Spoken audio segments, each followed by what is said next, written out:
财阀千金去商场购物，真是太霸道了。当男导购帮他试鞋时，不小心碰到了他的脚，他竟然一脚把导购踢倒在地，导购坐在地上好一会儿都没缓过来。德久看到这一幕，赶紧过去查看情况。坐在地上的中指非常自责，根本没有想占财阀千金的便宜，但宝拉还是不停地指责中直，斥责中直动手动脚。德久看不过去，想要帮中直辩解。他仔细观察宝拉，发现她就是那个之前在医院想自杀却被自己救的女孩，但宝拉好像完全没认出来，还大声说要把事情告诉领导。中直急忙上前请求宝拉放过他，却被宝拉粗暴推开。德久看到后立刻抓住宝拉，他用情理兼备的方式试图说服宝拉，但他的劝说最终被宝拉推开。这时商场经理走了过来，中直立刻跑去向经理报告宝拉在这里无理取闹。但接下来的一幕让他大开眼界，经理竟然尊称宝拉为大小姐。中直听到这话简直不敢相信。宝拉依然严肃地对经理说，让他好好管理自己的员工，还对旁边的德久说不要总管闲事。宝拉离开后，中直向德久表示感谢，说自己不该让事情闹得这么大。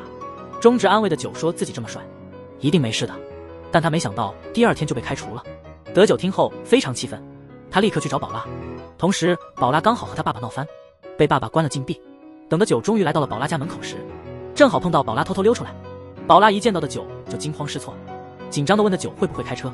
得知德久会开车后，宝拉立刻把车钥匙扔给了德久。德久还没弄明白是怎么回事，宝拉就强行推他上了车。此时守卫已经反应过来，他们马上追了出来。德久依靠自己高超的驾驶技巧，带着宝拉飞快地逃离。等到了路上后，德久让宝拉把气撒在自己身上，说昨天的事全是自己的错，和中直无关，并请求宝拉让中直复职。但宝拉的态度非常敷衍，还命令德久快点开到江南路。德久见宝拉不理会自己的请求，立刻靠边停车，还说自己不是他的私人司机，凭什么非得听他的。宝拉见德久难以应付，无奈之下只好答应让中直复职，并说一旦到了目的地就会打电话给商场经理。随后两人到了一栋大楼下，德久本想让宝拉履行诺言，可宝拉突然反悔，他一甩手就进了一个俱乐部。德久想要跟进去时，却被保安挡在门外。宝拉进了俱乐部，开始跳广场舞，她的舞姿很快吸引了一个年轻小伙。看着小伙子那副轻浮的样子，宝拉感到非常不耐烦，于是转身就走了。那个精神小伙子死缠着宝拉不放，硬要跟宝拉谈一场所谓的爱情交易。感情深了的时候，精神小伙竟然用手不用纸在宝拉的脸上摩擦。宝拉气得拿起一瓶82年产的可乐，狠狠地朝他的脸上扔。精神小伙一怒之下准备动手，却被身后的朋友拦下。于是精神小伙改用英文大骂。这时一个偷听的人悄悄进来，德久从楼梯上慢慢走下来，用一口流利的英文嘲笑精神小伙的德州口音太难听，还嘲讽精神小伙只是在乡下学了点英语，就在这儿装作纽约人。精神小伙听了大为光火，质问德久为何多管闲事。德久回答说他是宝拉的司机，接着就带宝拉离开。精神小伙气得大叫 Oh my god 和王德发。德久开车准备送宝拉回家，但宝拉坚决不愿回去。宝拉怒吼着让德久掉头，汽车被交警拦下。到了警局，宝拉给父亲打电话，责问父亲哪有因为女儿开车就报警的，让父亲赶紧撤销控告。但父亲完全不理会他的请求，让他在警局里好好反思。于是宝拉和德久就这样被关在警局。因为无聊的发慌，德久问宝拉为什么去跳广场舞，感觉宝拉其实并不喜欢那儿。宝拉反问德久怎么知道他不喜欢。德久改变话题，问他为什么在医院里喊着要自杀，这种天气实在不适合搞宴席。宝拉听了之后感到很忧伤，他说自己因为太累太悲伤太孤单了。正当德久犹豫要不要留下82年的眼泪来回应时，宝拉突然笑着说他只是在开玩笑。他还说其实自己只是在给别人表演，他从没真的想过要自杀。但德久看出了他内心的脆弱。最后警察释放了他们两人。德久问宝拉想去哪里，他说既然自己是临时司机，不管宝拉想去哪里他都愿意送她。但宝拉却不领情还，批评德久很烦人，嘲讽德久是否对他有了非分之想，并说他对德久一点兴趣也没有。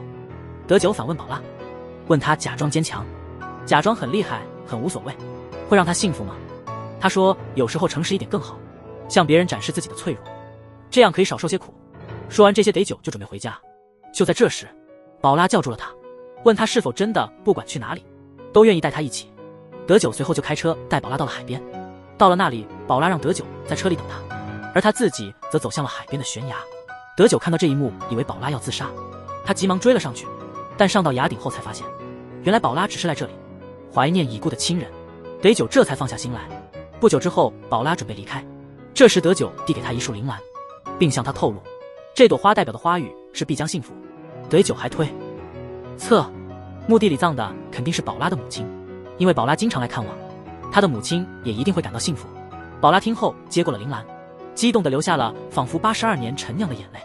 不久，德九把宝拉带回了家。宝拉的父亲金会长看到后，把德九叫到一旁，还没等德九反应过来，金会长便轻抚他的脸颊。不仅如此，金会长还误以为德九是想要依赖女方的不良人士，还讽刺地问他想要多少钱。旁边的宝拉想要为德九辩解，却被保镖阻止。宝拉被保镖带走后，金会长马上拿出了东西，代表财富自由的金条，并摔下400万现金作为侮辱，然后让德九拿钱走人。面对这种侮辱，德九毫不动摇，并直接质疑金会长，问他是否总是这样对待自己的女儿。接着说，他只是陪宝拉去了母亲的墓地，与宝拉并没有其他关系。再次质问金会长，问孩子怀念母亲难道有错吗？说完这些，德九连侮辱的钱也不要就离开了。他走后，金会长非常愤怒，大声斥责宝拉为何去墓地。宝拉反问他，问妹妹去看望逝去的哥哥有何不妥。宝拉气愤之下还说出了心里话，他指责是爸爸害死了哥哥。这话让金会长听后勃然大怒，他反手就给了宝拉一个耳光，然后把宝拉赶出了家门，冷声说自己不需要这样的女儿。宝拉带着伤心的泪水离开了。第二天，金会长决定把宝拉送往美国。在离开前，宝拉找到了德九，他向他表示了感谢，然后宝拉被送往了机场。但在去机场的路上，宝拉打电话给金会长告别，趁司机不注意，他悄悄离开了。得知宝拉失踪的消息后，金会长感到不安，立即派人四处寻找。德九听说后，突然想到宝拉可能去了那个老墓地，于是他急忙赶了过去。正在这时，他看到宝拉慢慢走向悬崖边，在这紧要关头，德九从后面抱住了宝拉，声泪俱下的劝他不要轻生。面对他发烧的体温，还有那满脸的胡子，宝拉最终被感动。在德九的安慰下，他重新燃起了对生活的希望。这时宝拉的父亲也赶到了现场，宝拉激动地晕了过去。金会长急忙命令手下把宝拉扶到了车上。当金会长准备离开时，他看到了不远处的德九，便走上前去，对德九表达了深深的感激。然后金会长带着宝拉回家了。经历了这番波折后，金会长彻底改变了自己的态度，他紧紧抱住宝拉，并向他深情道歉。宝拉也感到很对不起父亲，不停地向父亲表示歉意。就这样，父女俩最终和解了。第二天，宝拉看着德九送的铃兰，心里充满了积极的力量。他立刻开始重新装扮自己，驾驶着大金杯汽车来到了德九工作的拳击馆，正好遇到了一直暗恋的九的胜利。面对一个陌生女人找的九，胜利显得很不高兴，但高傲的宝拉根本不理会他。他命令手下往拳击馆里运送了一大堆礼物，看着那些无公害的水果和一箱箱的扣肉，拳击手们看到这些从未见过的好东西，眼里都流露出了渴望的泪水。然而德九却显得很冷静，认为自己不应该接受这些礼物。宝拉觉得救命之恩不应遗忘，坚持要把礼物送给德九。他说这是他表达感激的方式，只有这样他心里才能稍感安慰。德九见他这么坚持，为了不伤害他的好意，最终只好接受了这些礼物，并表示会珍惜这份心意。这件事让宝拉对德九产生了更深的好感，而宝拉的出现使得一直暗恋的九的胜利感到了威胁。他便去商场和朋友打听宝拉的底细，想要在自己喜欢的人面前表现得更好，显得很懂行，就随便编造了宝拉的事，到处勾引男人，是个不良少女。胜利听后感到非常不安，为了争夺稀缺的配偶权，他立刻找到了宝拉，二话不说就拿出82年的九逼人鹤，接着挑战宝拉决一胜负，说谁如果喝赢了，谁就能得到这酒的永久使用权。这时候宝拉和德九并无瓜葛，但气氛已经被推向了高潮。为了女性的自尊，宝拉还是接受了挑战。不久，德九和中直闻讯赶来，这时胜利已经醉得一塌糊涂。中直见状就把胜利带回去了。面对这荒唐的一幕，德九问宝拉这是怎么回事，没想到宝拉却说现在德九是他的人了。说完宝拉就倒下了，德九无奈只好背着宝拉回家。宝拉表现得异常开心，一路上唱着山歌回家。第二天醒来时，宝拉回想起自己醉酒的举动，顿时感到非常尴尬。他又找到了德九，不料被德九不小心泼了一身82年的脏水。德九只好带他回自己家，让他换上自己的衣服。没想到穿上的旧衣服的宝拉正好被胜利看到，胜利误以为他们关系已经非常亲密，一怒之下他揪着宝拉的头发将她拖出去，然后在光滑的地板上摩擦，接着大声斥责宝拉到处勾引男人的坏女孩，还说这都是德九告诉他的。宝拉听了之后非常生气，气得头也不回就走了。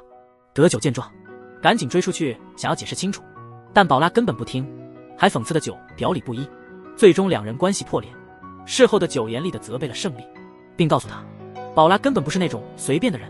胜利很快就知道事中智撒了谎，这让他觉得很尴尬。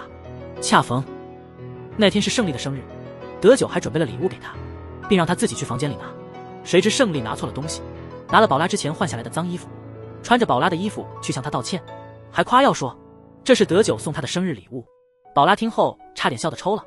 为了报复胜利，宝拉当着面揭穿了真相，并告诉胜利的九根本不喜欢他，还嘲笑胜利的生日礼物是二手货，这让胜利非常伤心。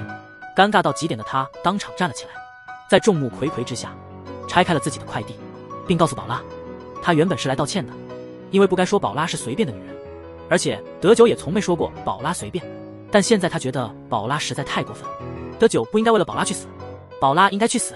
说完，胜利气愤地离开了，留下宝拉深感内疚。胜利穿着吊带伤心地走回家，一路上都在流泪。此时此刻，拳馆的朋友们正在准备庆祝胜利的生日，可就在这时候，他们却看到胜利穿着吊带回来了。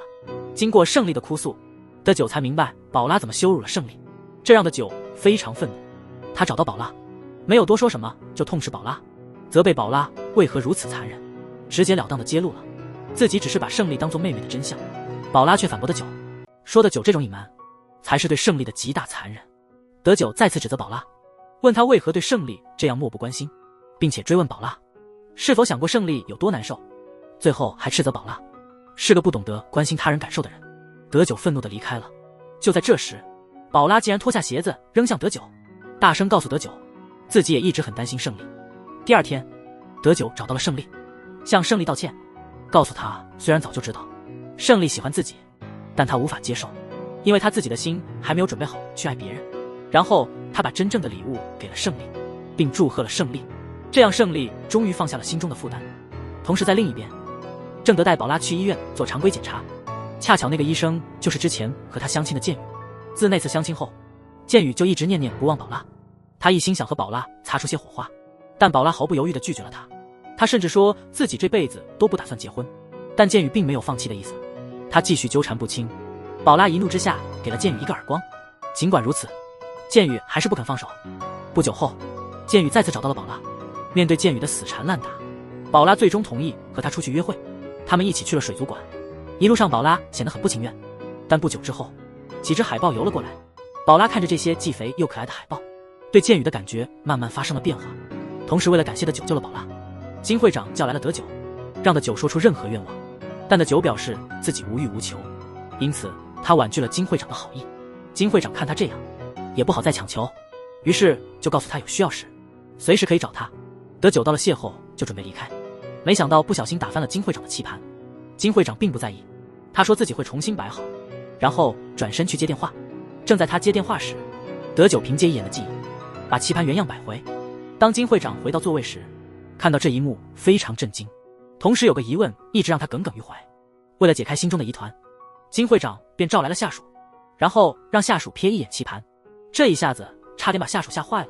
接着金会长又让他恢复棋盘原状，下属差点笑破肚皮，说自己又不是神童，怎么可能一眼就记住棋盘的布局，这让金会长更加怀疑德九是个过目不忘的天才。为了验证自己的猜想，不久之后，金会长又找来了德九，并告诉他自己正在和下属下棋，可是自己快要输了，希望德九能指点一二。没想到德九一脸尴尬，说自己不懂围棋。于是金会长故意把棋盘打乱，然后自言自语说等下下属肯定会说他耍赖。德九见状镇定自若，再次依靠过目不忘的记忆把棋盘一一恢复原样。面对这样的情景，金会长简直不敢相信自己的眼睛，他一心想帮助德九，对德九的好感急剧上升。然而他不知道，德九其实不是一般人。多年前，他还是全国知名的天才少年，但因为好友的意外自杀，他开始离家出走。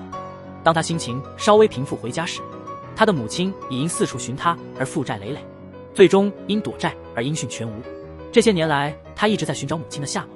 值得庆幸的是，那天他终于打听到了失联8年的母亲的消息。听说他为了躲债独自一人，在村子的另一端开了家餐馆。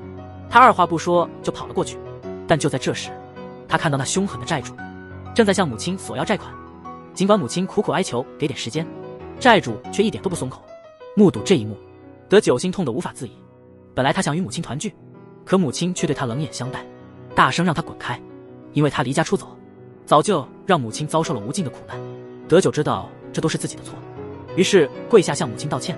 尽管如此，母亲依然不肯原谅他，依旧怒斥让他离开。为了求得母亲的原谅，德久询问母亲怎样才能得到原谅。母亲愤怒地说，让他拿出3000万来还债。德久听后立刻行动，他立马返回拳馆，打算向馆长借钱。没想到馆长已经贷款生活了50年，不但没有钱借给德久，甚至还想向德久借4000万。德久无奈，只好去银行尝试，但银行也全部拒绝了他。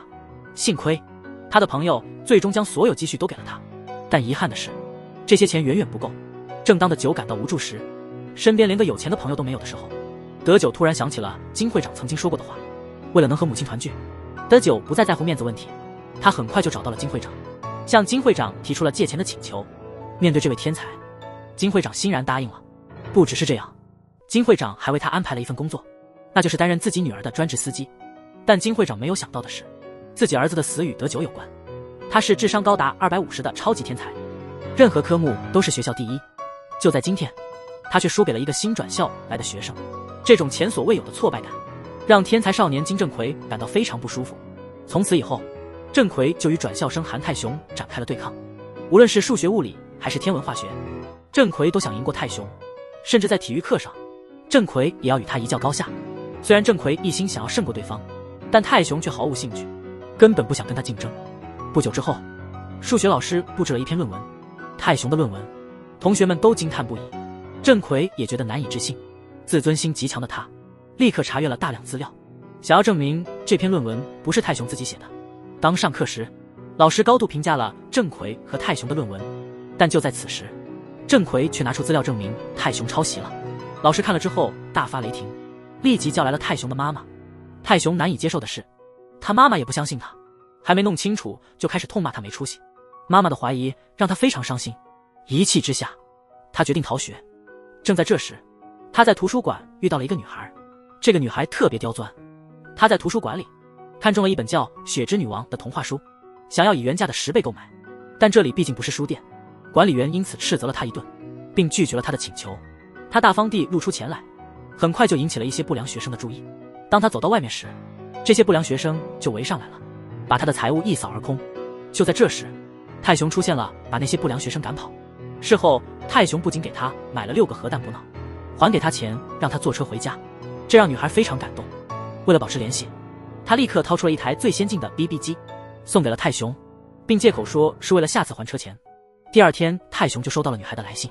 到了机场，他才发现，原来女孩想要偷偷坐飞机，希望他帮忙买票。然而女孩不知道的是，泰雄也是未成年，所以最终也没能买票，这让女孩非常沮丧。正当两人准备去吃饭的时候，售票员带着机场安保过来了。看见了机场安保，女孩一看到立马拉起泰雄就跑。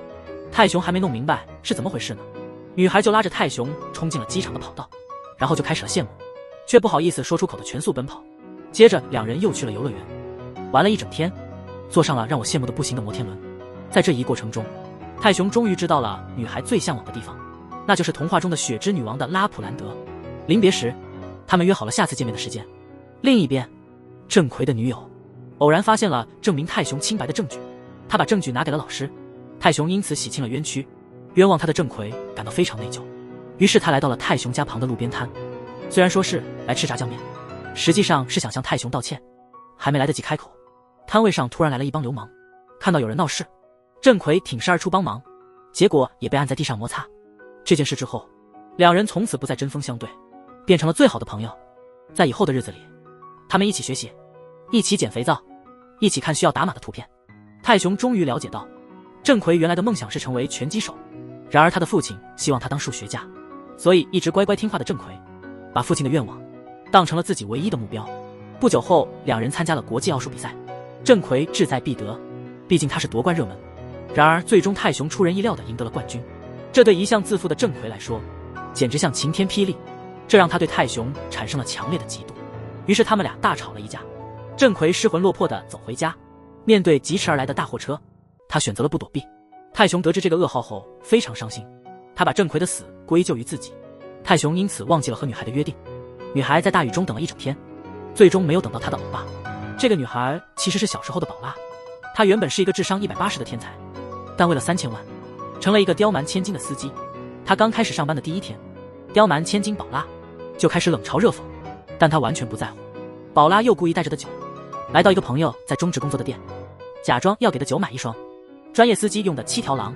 其实他的目的是让德九在朋友面前丢面子。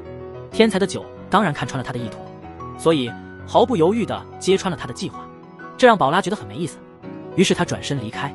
宝拉为了继续难为的酒，还给德九定了很多规矩，并且在很多人面前问德九为什么借了那么多钱。他还问胜利知不知道他成了自己的私人司机。这么一番唠叨，德九比孙悟空听唐僧念紧箍咒还难受。于是在电梯里其他人都出去后，他大声反驳，终于开口说，宝拉说什么都行，但别提胜利。他不想和宝拉谈任何私事，因为他只是个正经开车的老司机。说完他就走出了电梯。宝拉背对的比吃了过期的农家肥还难受。一到停车场，宝拉就抢过德九手中的钥匙，并且当场解雇了德九，然后让他走人。但德九说雇他的是金会长。宝拉一气之下把7条狼扔在德九身上，德九却依然让他上车。当德九捡起7条狼时，宝拉气冲冲地坐进了驾驶座。德九还没反应过来，宝拉就把大金杯车速提到了180迈，接着直接撞上了墙。回到家后，吴市长狠狠地训了德九一顿，而宝拉在旁边幸灾乐祸地看着。吴市长走后，他还得意洋洋地告诉德九这只是开始，让德九做好心理准备。随后德九把借到的3000万交给了母亲，但即使如此，母亲还是没有原谅他，他只能失落地离开。之后按照金会长的指示送宝拉去学校，但宝拉知道后非常抵触，甚至想跳车表示反抗，因此两人又大吵了一场，情绪激动到连7条狼穿帮了都没发现。接着宝拉就去了批发市场选衣服，德九也跟了过去。宝拉感到非常烦躁，为了摆脱德九，宝拉答应了和一个精神小伙约会。等到了停车场，宝拉甩掉了精神小伙，并告诉他自己只是在开玩笑，这让精神小伙变得非常暴躁。他强行把宝拉拖上了自己的敞篷拖拉机。就在这危急时刻，德九出现了。精神小伙本想用自家祖传的第8套广播体操和德九对抗一下，不料德九一个回手掏就把他打倒在地。精神小伙瞬间被制服得无比服气。事后德九本想安慰宝拉，可宝拉又开始和他争吵。看到宝拉这么憎恨自己，德九说自己会辞掉司机的工作。可第二天他去辞职时，宝拉却不让他辞职，还说自己家里借给他的3000万还没赚回来，所以不能让他就这么走了。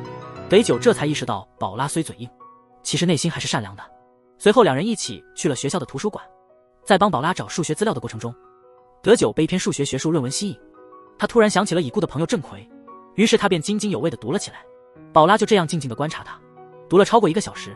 面对连自己也看不懂的论文，宝拉对德九产生了强烈的好奇感。当宝拉走出图书馆时，剑宇又一次找到了宝拉。看到宝拉被人纠缠，德九立刻上前制止。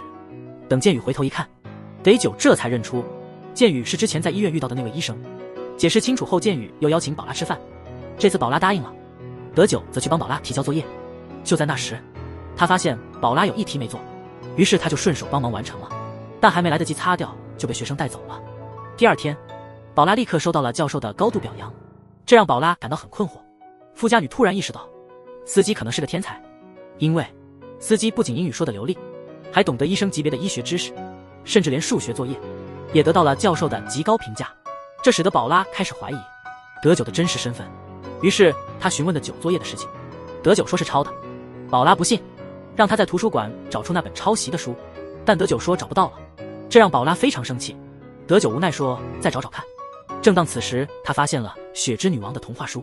宝拉看到后质问他为什么不赶紧找书，而是在这里。德九反问你知不知道雪之女王住在哪里？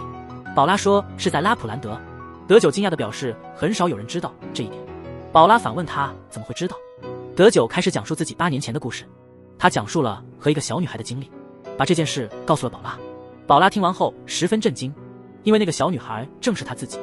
宝拉简直难以置信，她心中思念了8年的欧巴就在自己面前，但德九却没有认出宝拉。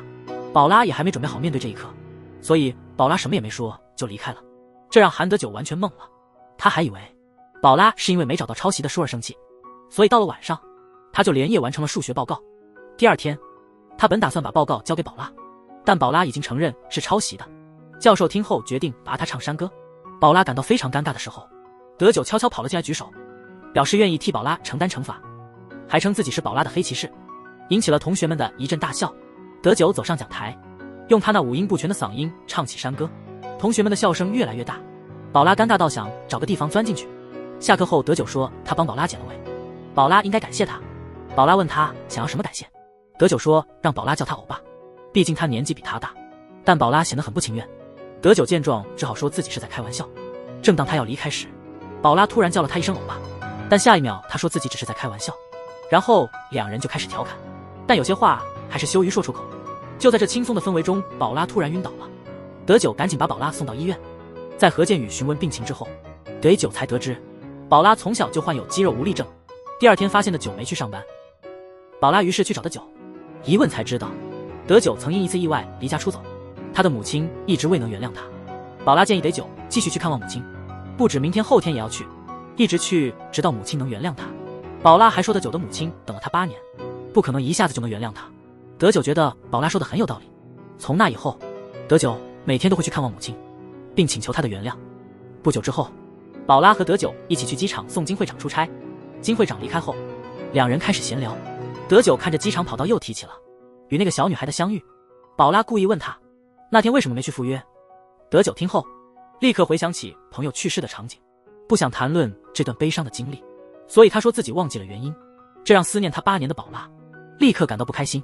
他立即做出了一个违背传统的决定，他冲向飞机跑道，边跑边大声哭喊那天的小女孩就是他。但德九因为安保阻拦，距离太远，根本听不到宝拉在喊什么。当回到家时，宝拉又做出了一个违背传统的决定，她决定不再保留，而是主动约了德九周6下午2点在游乐场见，嘱咐德九这次一定要来。说到那里就会想起某个男人，他决定要告诉德九自己就是那个小时候的小女孩。但德九听了有些困惑。到了晚上，建宇找到了德九，向他表白对宝拉有了特殊感情。德九回想起和宝拉的对话，他以为宝拉在想念某个男人，于是决定帮他们牵线。到了约定的日子，宝拉很早就到了游乐园。这天还下起了大雨，但来的人不是他想见的。于是剧情又多了10集。男主突然发现自己就是那个小时候相互喜欢的小女孩，他急忙想去告诉那位财阀千金，但已经太晚了。宝拉已经答应了和一直追求他的建宇交往。德九还没反应过来，宝拉已经带着建宇回家见父亲。德九看到这一幕心里很不是滋味，但他还是祝福了宝拉，随后向宝拉道歉。宝拉问他为什么道歉，德九说因为2次都没能遵守约定。宝拉这才意识到原来多年的思念终于得到确认。德九解释说是因为宝拉变化太大，所以一时没能认出他，希望他不要讨厌自己。而宝拉则吐槽说德九变化更大，小时候他还是个帅气的欧巴，现在他就是个胡子乱蓬蓬的大叔了。德九听了这话，不自觉地摸了摸自己的胡子。第二天，德九穿上了一套帅气整洁的西装。胜利看到后，激动的口水都快弄湿了地板。同时，宝拉和他爸爸的关系越来越好。看到爸爸的领带旧了，他决定去商场给爸爸买条新的，顺便多买了一条，因为他发现的酒还没有领带。正好碰到了胜利，看到领带的价格居然高达23万，胜利立刻批评资本主义，然后不屑一顾地走了。宝拉觉得莫名其妙，转身一看，却发现胜利正在和店员讨价还价。得知胜利是想给德九买领带，宝拉便借钱给了胜利。最后宝拉只好把领带送给了建宇。这就是有备胎的好处，废物利用还环保。另一边，金会长已经看出德九的天赋，打算资助德九继续他的学业。但德九觉得自己已经得到了金会长太多帮助，所以婉拒了金会长的好意。随后德九又去看望了他的母亲，母亲的态度虽有好转，但还是没有完全原谅他。德九便问母亲，如果他继续完成学业，妈妈能否原谅他以前的错误？母亲没有回答，但这正是他一直不能原谅的酒的原因。不久之后，拳击馆的教练找到了德九的母亲，向他讲述了德九因为朋友去世后一直低落不振，并最终留在拳馆的经历。德九的母亲这才明白，德九已经以朋友的身份生活了8年。他找到德九，劝他不要总是为别人而活，也不要放弃自己喜欢的事情。母亲已经原谅了他。德九开始修复因朋友去世而受到重创的内心。第二天，德九找到了他在宝拉学校认识的一位老教授，准备重新开始他中断的学业。经过一番测试后，教授发现他是个好苗子，决定培养他，这让德九感到很高兴。不久后，德九和宝拉一起来到一个基地，是代表金会长参加剪彩仪式的。看到场地上的横幅，宝拉才明白，原来这是一个为肌肉病患者建立的疗养基地。在整个剪彩过程中，宝拉感到很沉重，得久看着也心疼。活动结束后，发现宝拉不见了。经过一番寻找，最终在湖边找到了她。宝拉看到是得久，就向德久倾诉了心里的想法，说他明白了父亲的用意，在这个美丽的地方建一个福利院，是为了他将来去世后的打算。宝拉可以在这里好好休息一下，但宝拉感到非常害怕，她担心如果自己先去世了会怎样。德久听后便不停地鼓励她要坚强，让她不要胡思乱想。两人正要离开的时候，宝拉不小心摔伤了自己，德久急忙将宝拉送到诊所，伤口相当严重，医生准备对她进行麻醉缝合，但宝拉说她对麻醉剂过敏，所以宝拉在没有麻醉的情况下进行了缝合手术。旁边的德久看得心疼极了。宝拉睡着以后，德久忍不住想抚摸宝拉的头发，但多年的高尚教育让他止步，他停下了手。这一幕被宝拉的正牌男友剑宇看到了，这让他感到非常不安。恰好胜利带东碧来医院检查，检查完毕后，剑宇便和胜利聊起了德久。这时他才从胜利那里得知，德久竟是宝拉小时候的初恋。剑宇听后惊讶的尿不湿都湿了。为了保护自己的头顶安全，在广阔的草原上找到了宝拉，并在众人面前将自己的3个前任的故事都说了出来，然后对宝拉深情表白。他希望通过这种方式促使宝拉也向他坦白自己的过去，但宝拉听后感到很尴尬，他立刻起身离开。剑宇见状立即追了上去。宝拉气愤地质问剑宇，怎么能说出这么肉麻的话，眼睛都不眨就脱口而出。剑宇问宝拉是不是真的喜欢自己，宝拉犹豫了一下，问他既然不喜欢，为什么还要和他交往。鉴于这样的回答，剑宇终于放下心来。另一边，德久正盯着手里的200块钱，一边惊讶一边回味，因为他刚在医院帮助宝拉。当他回过神来，突然发现宝拉不知何时已经站在他背后，害怕被看穿的德久吓得说话都结巴了，这让宝拉感到非常困惑。在接下来的几天里，为了感谢父亲，宝拉为自己建了一个疗养基地。她开始努力学习每一天，但因为图书馆太适合睡觉，所以她一到这里就睡得不醒。看着熟睡的宝拉，德久的心再次沉了10公分，他忍不住也躺了下来，开始深情地注视宝拉，甚至用他那200块钱一斤的手轻抚宝拉的脸。就在这时，宝拉醒了，他迷迷糊糊地问德久现在几点。得知已经10点后，宝拉立刻责怪德久为什么不叫醒他，于是吵着让德久留下来陪他熬夜。但德久这次却反常地站起身回家了。宝拉感到非常郁闷的时候，剑宇打来了电话。德久走出图书馆后，开始为自己刚才的行为后悔不已。就在这时，他看到剑宇来接宝拉，于是他自觉地藏了起来。宝拉和剑宇一起离开了，他还回头看了一眼，发现德久已经不见了，他就跟剑宇一起离开了。德久望着他们远去的背影，显得有些失落，于是他边喝着82年的西北风边回家。回家后，他又去看望了自己的母亲。母亲把东西搬回家后，这次母亲让他住了一晚。看到母亲逐渐原谅自己，德久感到很欣慰。第2天，为了彻底让母亲放心，德久在教授的指导下开始了自己的学业。课程结束后，德久接到了胜利的电话，让他带着宝拉一起回去。当他们回到拳馆时才明白，原来胜利是想让他们一起帮忙腌制老坛酸菜。身为千金小姐的宝拉一听就不太高兴，但平时嚣张的胜利却出奇的温和，赞美宝拉很漂亮，即便她不干活，只要监工，拳馆的哥哥们都会帮忙。被这么舒服的拍马屁，宝拉也就答应了。接着大家都用爱心和汗水一起腌出了震惊全球的老坛酸菜，每个人都忙得不亦乐乎，而宝拉却在一边看着他们忙碌。为了激励宝拉，胜利还故意喂德久吃东西。宝拉看到后立刻责怪德久不好好工作，德久一时间懵了。到了晚上，老坛酸菜终于腌好了，从未真正劳作过的宝拉感到非常有成就感，心情也变得美好起来，还对德久说以后如果无聊或心情不好，是否还能去拳击馆。德久笑着说当然没问题。就在这时，天空飘起了雪花，宝拉特别高兴，她立刻闭上眼睛许了个愿。看到这一幕，德久刚吃的老坛酸菜突然发作，他感觉天气变得很干燥，为了防止脱水，他立刻补充水分，但由于他用的牙膏不含复盐节成分，女士立刻给了他一个响亮的耳光，告诉他这并非爱情，然后头也不回的生气离开。德久留在原地错愕。回到家后，宝拉回想起那一刻，仍然感到非常气愤，躺在床上翻来覆去，床单都快被摩擦起火，他一夜未眠。而德久对自己的行为感到极度后悔，整夜都在听刀郎的冲动的惩罚，仍旧难以平息心情。到了第2天，德久本想向宝拉道歉，但宝拉根本不想听他解释，直接走到他爸爸金会长那里，要求金会长换掉司机。金会长觉得有些奇怪，宝拉却说含的酒太无礼，他无法再和他相处。宝拉坚持如此，金会长只好同意。但由于这事来得太突然，金会长决定让德九送宝拉回家。但在最后一天，宝拉还在生气，他根本不想让的九送他，自己叫了滴滴就离开了。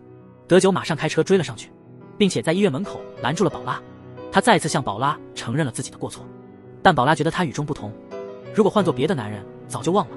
可是他一直把德九当作成亲的欧巴，对他充满了信任和依赖。然而他竟然做出那样的事，所以他根本无法原谅的九。德九还想再说些什么，可宝拉却说他以后再也不想见到他，然后气愤地离开了。此时的九不知道该如何是好，他的一位老同学恰好路过，立即认出了德九，德九也认出了他，他是自己的高中同学洪智慧，两人便开始寒暄起来。洪智慧看出德九心事重重，明白的九仍在为郑奎的死自责，于是在临别时，洪智慧安慰的九，告诉他郑奎的死不是他的错，让他不要再难过了。德九听后感到稍微安慰了一些。在接下来的日子里，为了麻痹自己，他全心全意地为金会长开车，和宝拉的联系也逐渐减少了。但每次送金会长回家后，他总会看向宝拉的房间，他多么希望能得到宝拉的原谅，希望能再见到他一面。而宝拉对没有酒的生活也感到很不适应，每次需要帮助时，他都会不自觉地喊出酒的名字，但出现在他身边的总是另一个人。这种矛盾的心理让他越来越烦躁，他的脾气变得异常暴躁。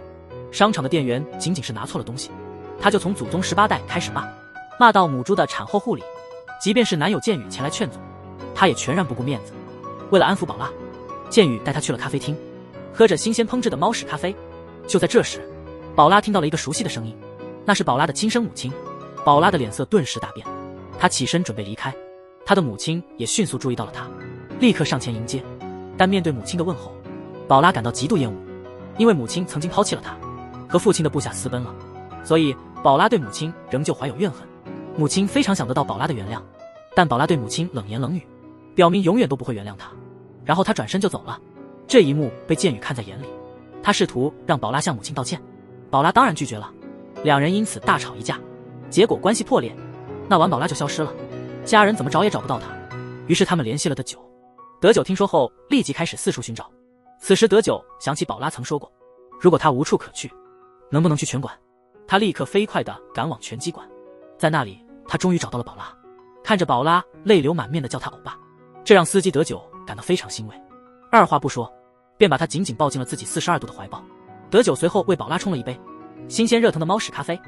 在德九的安慰下，宝拉开始敞开心扉。德九这才得知，原来宝拉还有一个哥哥，他们此前的目的地不是他妈妈的，而是他哥哥的。应宝拉的请求，德九再次带着宝拉前往了那个地方。与此同时，自从与宝拉争吵后，她的男友建宇决定去找宝拉和解，但却被女佣德南告知宝拉去了朋友家。鉴于建宇立刻察觉到了德南在撒谎，他立刻给德九打电话，但德九故意拔掉了手机电池，这让情况更加紧张。他在拳击馆等了整整1晚，等到头都绿了的酒还是没有回来。同时德九和宝拉又一次来到了墓地，在那里缅怀了一番后，他们又一起去了海边。这时宝拉问的九是不是觉得他很可笑，德九不明白他什么意思。宝拉解释说，自己明明发誓再也不见他，但每当有事第一个想到的还是他。德九表示自己从未这样想过。随后他反问宝拉，已经不生自己的气了吗？这时宝拉突然想起，之前德九硬是给他喝水，但宝拉已经不再生气了，所以他说自己已经忘记这回事。德九听后立刻露出解脱的微笑，接着两人就在海边肆无忌惮地玩耍起来。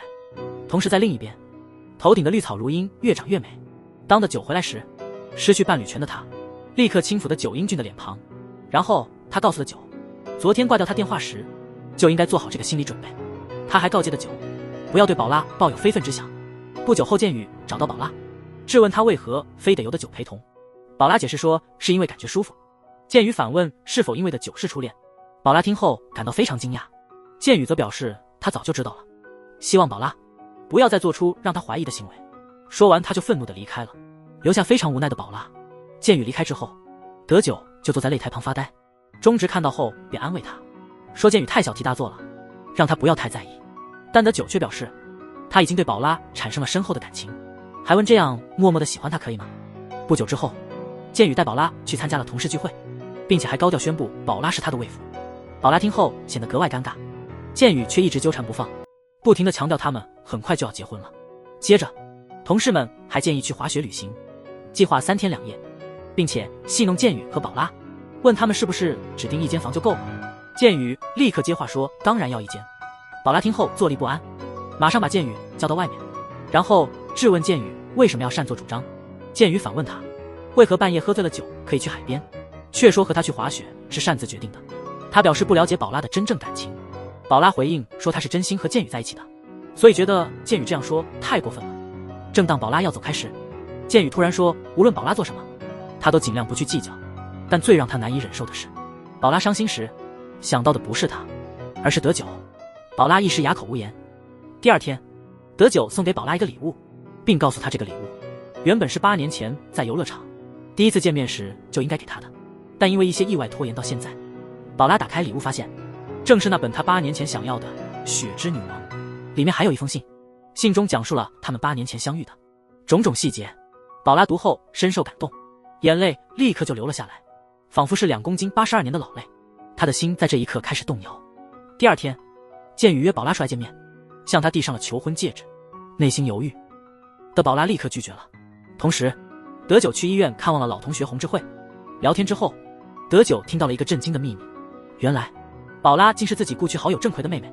这个秘密让他感觉自己之前的生活像是在作茧自缚，现在却发现自己爱上了故友的妹妹，这让他心里非常痛苦。于是他找到了自己深爱的人，二话不说把她紧紧拥抱在42度的怀里，然后向宝拉不停地道歉，随后就匆匆离开。这突如其来的行为，宝拉简直被吓傻了。随后得久就一路吸着1982年的汽车尾气开始狂奔，与好友郑奎的回忆不断涌现，他的心情越来越沉重。他就这样跑了42公里，来到了郑奎的墓前。墓前还没反应过来，他已经趴在墓碑上，抚摸着墓碑的草地，泪流不止，不停地道歉。同时，宝拉发现的久没来上班，打电话也没人接。回想起昨晚德久那突然的行为，宝拉感到非常担心，于是他来到了拳击馆。就在这时，他发现德久已经倒在地上失去意识了。经过仔细照料，德久依然意识模糊。宝拉急忙打电话给建宇求助。不久之后，建宇赶到了现场，看到宝拉不顾一切地照顾德久，完全不顾自己的形象。建宇心里感到很复杂。在建宇的细心治疗下，德久终于慢慢恢复了一些。这时建宇想送宝拉回家，但宝拉向建宇道歉，说自己不能离开，因为他不能把德久一个人留在这里。建宇听了也明白了他的苦衷，他知道自己只能带着满心的愤怒和伤心离开。他带着复杂的心情离开了现场。等到德久醒来后，两人坐在擂台边聊天。宝拉询问德久发生了什么事，德久便向宝拉坦白，告诉他自己曾有一个非常好的朋友，但那个朋友因为他的原因去世了，所以他一直在逃避这个事实，连朋友的墓地在哪里都不知道，直到昨天他才得知，所以他今天去拜访那位朋友。宝拉询问那位朋友是什么样的人，德久描述那位朋友外表冷漠，不擅长照顾自己，但内心实际上非常脆弱。宝拉觉得这和他哥哥很像，便说他的哥哥也是这样的人。德久听了之后感到更加心疼。之后德久带宝拉去了妈妈的厨房，妈妈看到的酒带回来的女孩感到非常惊讶，她对此感到非常诧异。等宝拉吃完饭后，妈妈便询问德久这个女孩是谁。德久解释说，之前妈妈不是说如果有喜欢的人就带她来家里吃饭吗？但她担心错过今天以后就没有机会了，所以就带她来了。妈妈有点不明白她的意思。德久解释说，因为这个女孩是朋友郑奎的妹妹。听到这里，妈妈非常震惊。第二天，德久找到了金会长，并告诉他家里出了点状况，希望能辞掉司机的工作。金会长便问他今后有什么打算。德久说他打算继续读书深造。金会长听后非常欣慰，但希望德久能再帮他一个忙，去乡下的别墅帮他取一幅画。当德久取到画之后，他无意中走进了郑奎的房间，看着郑奎留下的遗物，德久又回忆起了他们之间的美好时光，他的内心也逐渐得到了抚慰。将画拿回金会长的办公室后，金会长与德久聊起了他的儿子郑奎，并表示德久的出现让他渐渐有勇气面对郑奎的离去。他还说是自己亲手害死了郑奎，虽然别人都说是他朋友的错，但他知道那不是朋友的错。听到这些，德久深受触动，便问金会长他是否想见一下那位朋友，但金会长却说他不想见，因为这会让他想起自己的孩子，感到非常心痛，所以还是不见为好。与此同时，建宇找到了宝拉，并向宝拉提出了正式分手。接着他把给宝拉的计步器拿了回来。自从他们开始交往以来，宝拉走了总共9589步，这说明他们的交往真是让人头疼。不久后，宝拉才知道的九已经辞职，她感到非常震惊。她立刻去了拳击馆，质问的九为什么辞职，还说如果是因为剑宇完全没有必要，因为剑宇已经被他转手处理掉了。德九听后却面无表情，只是让他别再来了。宝拉看着的九对自己冷漠，于是宝拉使出杀手锏，财阀的千金放下架子向穷小子表白，穷小子却毫不犹豫地当场拒绝了。财阀千金不愿意放弃，从后面抱住了穷小子，抱着他1.85米的腰，用42度的体温试图感动他。看着穷小子坚如磐石的意志就要崩溃的时候，这时穷小子的朋友们出现了。看到这一幕，朋友们都惊呆了。宝拉被打断后感到非常尴尬，转身就从拳击馆跑了出去。德九急忙追了出去，问他为什么说那些话。宝拉回答说，他来不是为了表白，但是确实对他有意思。说完就走了，留下的九不知所措。一方面他真的很喜欢宝拉，另一方面他却不小心害死了宝拉的哥哥。如果他接受宝拉的话，只会给宝拉带来伤害。在这样的矛盾中，德九感到无比痛苦，只好把所有情绪都撒在沙包上。第二天，德九找到了宝拉，并劝宝拉，他说自己的感觉只是错觉，因为宝拉在他身上看到了哥哥的影子，所以混淆了感情。德九还说，关于宝拉的表白，他选择当作没听见，然后转身就要走。但宝拉坚决说这不是错觉，因为一看到的九就心动，所以他对的九的感觉绝对是真的。但德九还是不相信，他还让宝拉以后别去拳击馆，因为他不想被误解。然而这一切都是德九为了不伤害宝拉而装出来的。一离开宝拉，他就去了妈妈的厨房，把宝拉的表白告诉了妈妈，还说他其实很想接受宝拉，但妈妈却很理智，让德九先把自己和郑奎的关系和宝拉坦白，还要告诉宝拉郑奎的去世原因。如果宝拉还能接受他，那就坦荡荡的交往。但德九根本没勇气告诉宝拉，所以也就放弃了接受的念头。随后他打包了行李，开始了一场说走就走的旅行。他的目的地很明确，就是去郑奎的墓地。在那里，他向郑奎倾诉了心中对宝拉的所有感情。从这一刻起，他决定绝对不会接受宝拉。而在另一边，为了防止儿子再次离家，德九的妈妈找到了馆长，向馆长讲述了德九和宝拉的情况，然后请馆长帮忙劝德九。馆长听后立刻就同意了。德九旅行回来后，馆长帮德九报名了拳击比赛，这个安排正好让德九有了发泄的出口，于是他开始拼命训练。同时宝拉还是不愿放弃，他来到了德九妈妈的店，向德九的妈妈表白自己的喜欢，希望德九的妈妈能帮帮自己。德九的妈妈知道了德九的决定，所以她拒绝了宝拉，并质问宝拉，问他一个富家千金和一个未毕业的司机能有什么将来，你父母知道了会同意吗？一番严厉的质问后又说，他不希望的九被卷入这场恋爱游戏，让宝拉早点结束这一切。宝拉无奈只好默默离开。德九目睹了这一幕，心里极其难过，他默默地跟在宝拉后面。德九很想上前挽留，但最终还是没有勇气。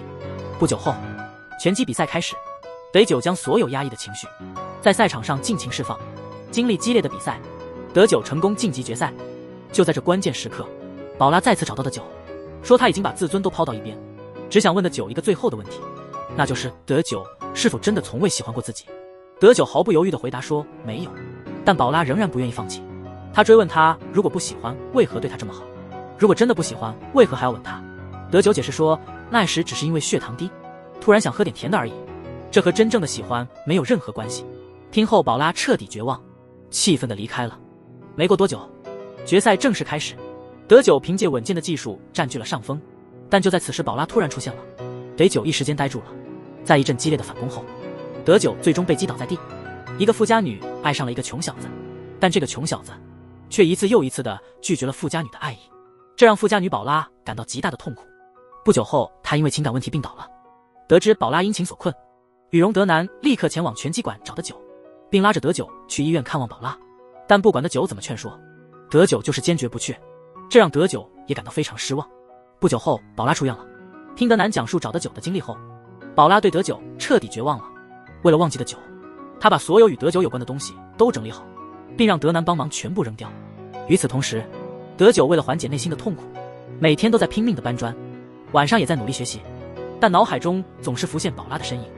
于是他养成了每晚在宝拉家门前等她一眼的习惯，这成了德九的日常。不久之后，德九又一次来到了学校，与教授讨论学术问题。教授对德九的论文非常满意，还打算让他在研究生研讨会上展示，这让德久感到非常欣慰。离开时，教授给了他一张音乐会的门票作为奖励。当德久到达音乐会现场时，意外地看到宝拉也在那里，两人目光相对，眼圈都红了，心中的情感让两人都感到难以承受。宝拉无法忍受这种感觉，选择离开。德久追了上去，并说如果需要有人离开，那应该是他。宝拉感谢的久，他说虽然因为的久哭过很多，但也是因为的久，他才感受到了幸福，所以他一点也不后悔。他对德久产生了深厚的感情。宝拉的话让德久非常痛苦，以至于那天晚上，德久喝了好几公斤82年份的雷碧，仍然感觉不到好转。不久后，宝拉去医院做常规检查，顺便见了一面剑宇。聊天中他才知道，原来他哥哥高中时期一个好朋友是与哥哥齐名的天才少年韩泰雄。宝拉以前没听过这个名字，但得知这是他哥哥的唯一好友后，宝拉对韩泰雄很好奇。谢宇为了让宝拉高兴，找到了韩泰雄的老同学洪智慧，向他索要韩泰雄的联系方式。但德久已经提前让洪智慧不透露他的真实身份，所以洪智慧说韩泰雄换号了，他自己也不清楚。于是谢宇只好去了他们曾经的高中，向老师询问韩泰雄的情况，却被告知韩泰雄8年前就退学了，找不到任何资料。这让剑宇感到很奇怪，一个天才为何会突然退学？带着疑问，剑宇回到医院，这时却意外发现洪智慧根本没在国内上过小学，他之前却谎称自己和韩德久是小学同学。回想洪智慧和韩德久的关系，再联系上洪智慧和韩泰雄的关系，剑宇突然间明白了，立刻就明白了，韩德久和韩泰雄其实是同一个人。他立即赶到拳击馆，德久还不知道剑宇要做什么，剑宇突然喊出了他多年隐藏的名字，身份暴露的德久只好将一切告诉剑宇，并请剑宇帮忙保密。另一边，宝拉也在向金会长询问韩泰雄的消息，但金会长劝他不要深究，并说他哥哥就是因为韩泰雄而死，见面只会增加伤痛。尽管如此，宝拉还是非常好奇。第二天，他找到了洪智慧，向洪智慧打听韩泰雄的消息。洪智慧反问他，你是不是也觉得是韩泰雄害死了你哥哥？宝拉说他不完全相信，但他还是想弄清楚真相。洪智慧告诉他，韩泰雄其实也是受害者，他的学业被迫中断，梦想也随之破灭，还在郑奎的阴影下苦苦挣扎了8年，所以他建议不要再去找韩泰雄了。宝拉随后就离开了洪智慧的办公室，同时久也来到医院看望洪智慧。与此同时，宝拉突然发现自己的手机落在了医院，于是他赶忙回头去取。就在这时，他听到洪智慧喊出了韩泰雄的名字，财阀千金突然意识到，他心爱的男人竟是害死自己哥哥的主犯。这一瞬间，他感到无比震惊，手中的诺基亚手机也掉了下去，几乎要把地球砸穿了。无法接受这个事实，他立马赶到了857，接着用82年的可乐来麻痹自己。德久接到宝拉的电话后，立刻赶到了857，看到宝拉气氛不对，德久便问宝拉出了什么事。就在这时，宝拉透露了德久的真实身份。面对一直想隐藏的秘密，最终还是被宝拉揭露了。德久显得非常惊恐，然而宝拉并未深究，只是摇摇晃晃地离开了。德久赶紧上前搀扶，在送宝拉回家的路上，宝拉靠在德久的肩膀上，两人一路上都没说话，只有痛苦和纠结填满心头，感情早已在两人心中悄悄扎根。等到了家后，宝拉望着窗外的久渐行渐远的身影，眼泪像破堤的洪水一样涌了出来。这一刻，她终于明白，为何当初没接受他的表白。第二天，宝拉约德久回到了当年的高中，两人开始在校园里闲逛。这个充满悲伤记忆的地方，让德久的心情越来越沉重。就在这时，宝拉问起德久他哥哥的死因，德久终于说出了实情。是什么话让他的哥哥选择了自杀？德久为何当时没有阻止这场悲剧？面对宝拉的追问，这次德久没有逃避，他向宝拉坦白，在郑奎去世前，他曾经说过他不需要这样的朋友，因此郑奎失去了所有的希望。为了忘记那句话，他以韩德久的身份自责了8年，直到遇见了那个女孩，并对她产生了深厚的感情。他以为自己终于能够拥有不羞不臊的幸福生活，但万万没想到，那个女孩竟是他朋友的妹妹。为了不让宝拉知道真相，他一直在伤害自己。听到这里，宝拉气愤地离开了。德久立刻起身追了上去，从背后紧紧抱住了宝拉，然后请求宝拉不要再对自己产生感情，让宝拉坚持讨厌自己。他说这是为了让宝拉不再受到伤害。宝拉听后愤怒地挣脱了德久的手，气愤地说即使德久没那么说，他还是会这么做的，然后悲伤地离开了。回到家后，宝拉却在劝爸爸理解，说韩泰雄其实也很不容易，因为哥哥去世，他放弃了学业和未来的梦想，不仅改了名字，连唯一的妈妈也不再联系，一直在自责和痛苦中度过这8年。可是金会长听了却不同意，因为他觉得自己失去儿子比什么都痛苦，至少韩泰雄还活着，所以他绝不会原谅韩泰雄。另一方面，中直终于找到了正式工作，准备好好向德久炫耀一下。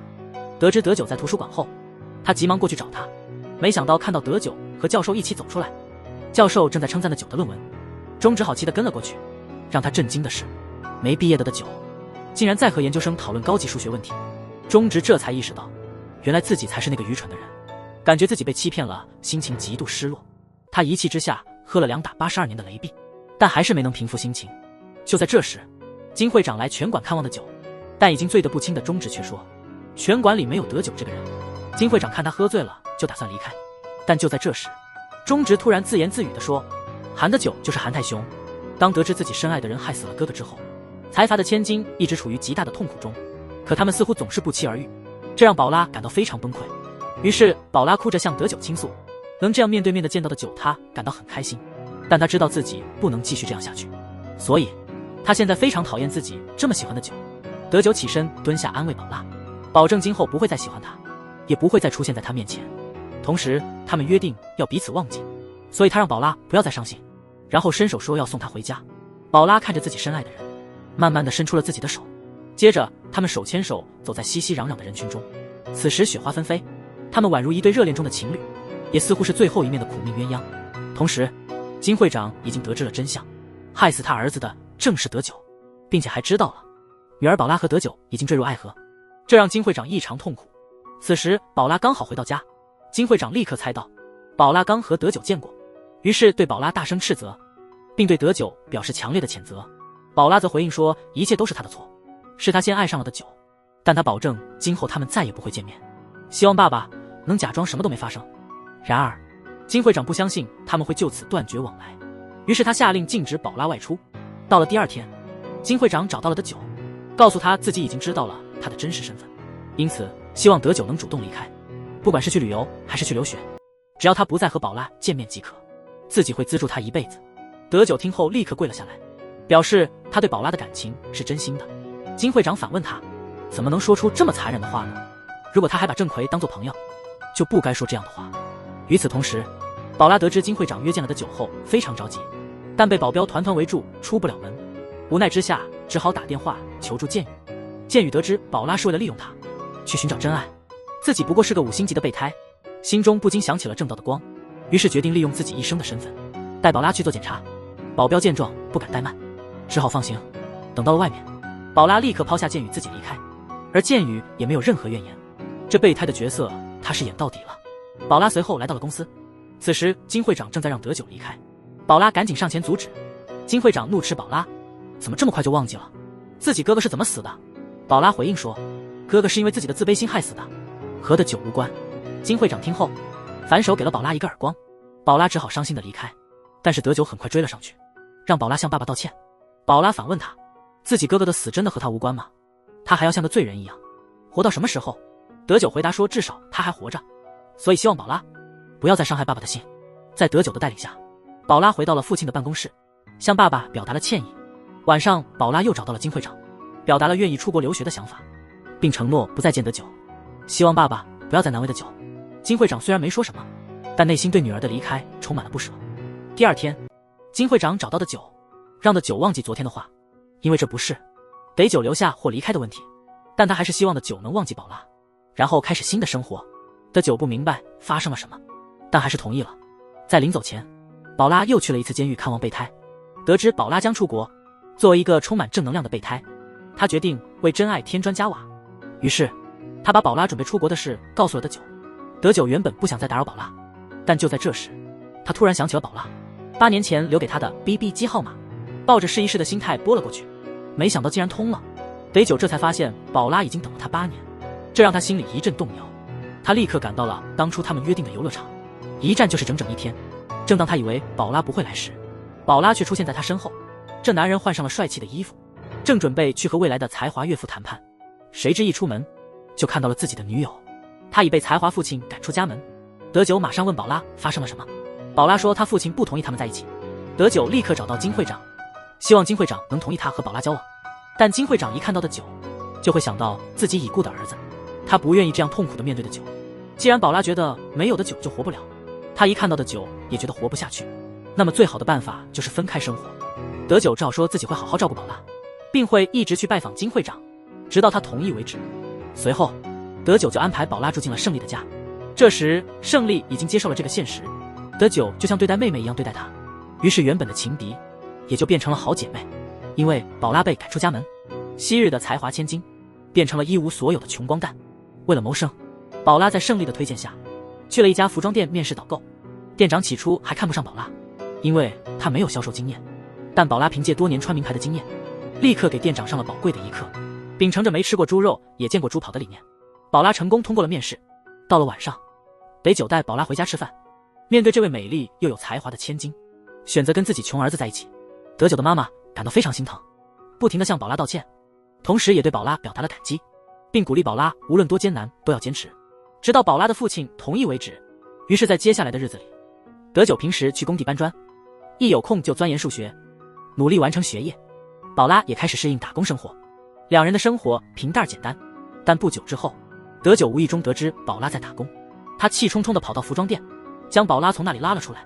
因为他觉得作为有才华的千金，宝拉不应该遭受这种苦。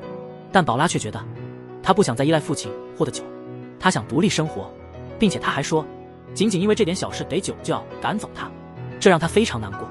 德久顿时意识到他们要面对的不仅仅是这些小事，如果因为这样就分手，他们还怎样能快乐的在一起？因此两人达成了和解。不久之后，宝拉领到了他人生中的第一份薪水，他马上买了一副手套给父亲，并写信告诉父亲他过得很好，让他不要担心，这让金会长感动不已。不久之后，德久原本打算去图书馆学习，但中直问他，如果他整天都在工作和学习，那他什么时候和宝拉约会呢？德久这才意识到谈恋爱得空出时间来约会，于是在中直的建议下，他带宝拉和朋友们去了滑雪场。虽然他们都不会滑雪，但玩得非常开心。这一刻，他们体验到了恋爱的幸福感。到了晚上，龙套们觉得德久和宝拉发展的太慢了，所以决定帮忙推一把。他们把酒店布置的能够促进人类文明发展的模样。不久之后，德久和宝拉回到酒店，看到龙套们精心布置的场景和附带的使用说明书，德久显得非常慌张。宝拉看到后，好奇说明书上写了什么。正当此时，两人不小心倒在了沙发上，这暧昧的气氛顿时让他们感到非常尴尬。为了缓解气氛，宝拉急忙从德久手中抢过朋友留下的字条，一看才知道是朋友，希望他们为人类的文明发展尽早做出贡献。宝拉羞得无地自容，德久尴尬地笑说那只是朋友们的玩笑，边说边准备离开，但宝拉却拉住了他。在窗帘还未反应过来之前，宝拉说天气似乎有点热。德久被问到有没有感觉到什么，他听到这话差点把心跳下回去，决定不能让这件事成为他30多岁的阴影。看到德久那慌张的样子，宝拉差点笑得抽筋。这时的久才明白宝拉是在逗他玩，他那下缩的胆子才敢慢慢恢复正常。就在这时，他们听见里屋里传来声音，两人就跟着声音走到衣柜前，打开衣柜一看，两人都吓了一跳，原来是朋友们躲在里面，准备给他们一个惊喜。第二天一大早，德久小声唤醒宝拉，告诉他有个地方想带他去看看。宝拉好奇极了，德久告诉他那里是拉普兰德。他们随后来到了覆盖白雪的山中，在这如画的风景中，宝拉觉得自己仿佛来到了传说中的拉普兰德。这气氛瞬间被推向了高潮，空气变得干燥无比。为了防止脱水，他们赶紧开始相互补充水分。旅行结束后，宝拉到医院做了常规检查，医生建宇建议她全身体检一下，这让宝拉感到些许不安。她不知道的是，建宇不久前发现了她的胸片异常，最初以为是误判，但不久后的检查结果确认了真相。专家同事告诉她一个坏消息，那就是宝拉已经患上了胸腺肿瘤，而且是已经到了晚期。建宇听后震惊不已。与此同时，宝拉的健康状况越来越差，有次和德久坐公交时，竟然突然昏睡过去，平时睡觉起床的时间也越来越晚。宝拉起初并未太注意，但有一天上班的路上，突然因为胸痛倒在地上，想起建宇之前的举动，宝拉急忙找到建宇，询问自己是否出了什么大问题。建宇无法再隐瞒，神情严肃地向宝拉透露实情，他已经罹患恶性肿瘤，并解释说这是因为之前的胸腺切除手术没切干净，留下了后遗症，现在唯一的办法就是立刻住院治疗。得知这个噩耗，宝拉伤心极了，她刚尝到甜蜜的滋味，现在却面临生命的威胁，这让她难以承受。她绝望地求建宇帮帮她，希望能继续幸福的生活。但剑宇深知病情严重，看着泪眼汪汪的宝拉，剑宇也感到无力回天。宝拉随即去找他父亲，此时金会长还在生气，他又责骂了宝拉一顿，但他没想到宝拉突然表示愿意回家，甚至承诺和德久分手，这让金会长非常不安，急忙询问宝拉发生了什么。宝拉只是不停向父亲道歉。另一边，教授给德久出了个难题，是个60年都没人能解的数学题。德久觉得这非常有挑战性，于是他跟宝拉打了个赌，等到他解出那题的那天，宝拉得满足他一个愿望。从那天起，德久就埋头苦研这个问题，因为他打算在解开那题的那天向宝拉求婚。不久后，德久一个人在拳击馆里，看着地上散乱的拳套，突然想起了什么，记得宝拉曾把手套整齐地排列好，摆得非常漂亮，这让他突然想到了排列组合，灵感一下子来了，他立刻开始行动。经过一系列复杂的计算后，他找到了解决那个难题的方法。